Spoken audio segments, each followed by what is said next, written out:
Albert Einstein once said that the most important decision you'll ever make is to decide once and for all whether you live in a universe that is supportive, that supports you and is friendly, or whether you live in a universe that is hostile and is non-supportive.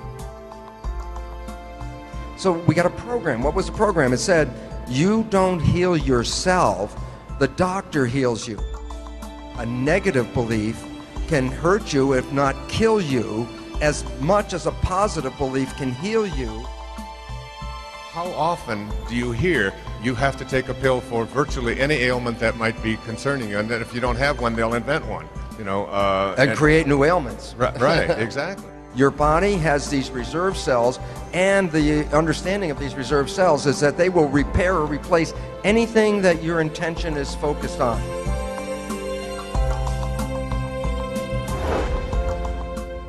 I can change my behavior, and there's a lot of things that I can change in my life, but the thing that I can't change is my DNA. I can't change my genetics. I can't help the way I am. It's just what I inherited. And I sat there and thought, that's what so many people think. And it's a major disconnect because we've been all programmed with a belief that we are sort of victims of our heredity. That we didn't pick the genes that we came with, we can't change the genes that we come with, and then hook that with the belief that the genes control who we are, and then all of a sudden you realize, well, I'm a victim. I can't get out of my own heredity. And it's an unfortunate situation because what we now know in this new field, and it's called, the great name is called epigenetic control. So what you say, epigenetic control, what you're saying is control above the genes.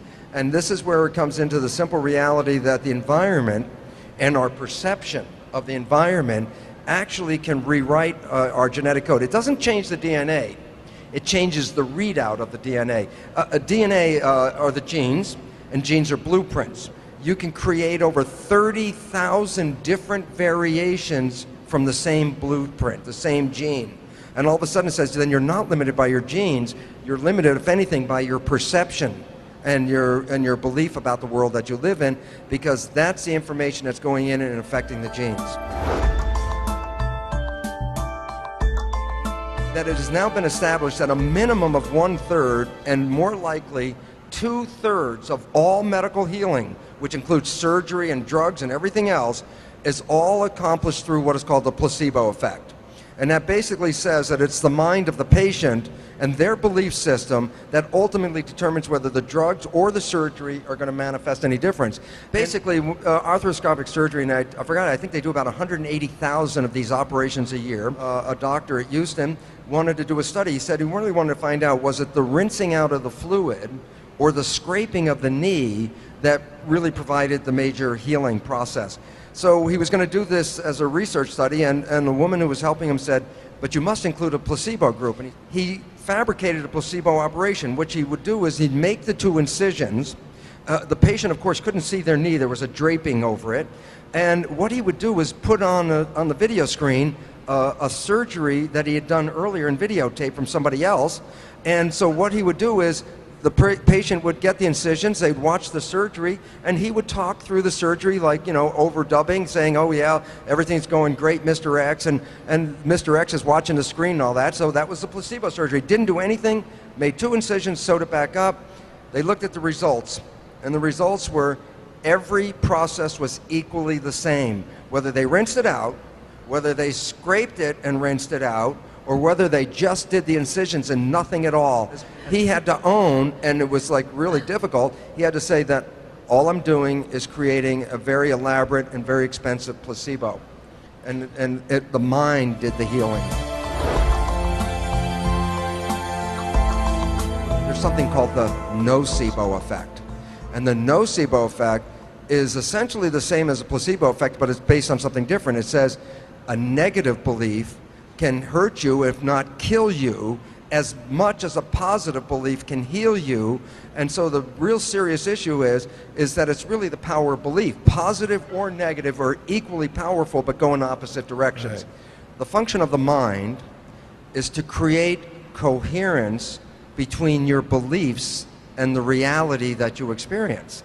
So if you have a belief in your mind that you can't do something, or that you are, susceptible to something, and that's your belief, then the mind's function is to create coherence so that you will manifest that belief to be true. So it's very interesting because Henry Ford, he would say, whether you believe you can or whether you believe you can't, you're right. When a patient hears that they cannot heal themselves, when there's something that's terminal, or any of these other issues, that perception alone can stop the entire healing process right there. You know, my friend Deepak Chopra, do you know Deepak? Yes. You know, talked about one of his best friends, he died, he had a black mark on his lung. And when he found out that he had this black mark on his lung, it meant lung cancer, and he was devastated. And within 3 weeks, he was dead. When they were cleaning out his office, they found x-rays that had been taken of him 20 years before. Same black mark was on the lung, the exact same. It had been there for 20 years, but it wasn't until he found out and thought that this was a brand new thing, and then the mind began to take over. And when they're ready, this is the fun part. There's something called spontaneous remission. And what is a spontaneous remission? Well, these are people, let's say, with terminal illnesses. And everybody counts them out. And then for some particular reason, which I'll get into in a second, something happens, and all of a sudden they get up out of that deathbed and they're no longer sick. And you want to say, well, what is the one common underlying feature that connects all spontaneous remission? You know what makes their health come back is because they let go of all of the things that actually gave them the disease, their belief issues, because they let it go, because they said, well, I don't have time to think about this. I'm just going to go out and enjoy my life. In that enjoyment of life and letting go of the belief, they change their perceptions. And the beautiful part about it is, as fast as you change your perception is as fast as you reprogram the cells. The cells are programmable and instantaneous.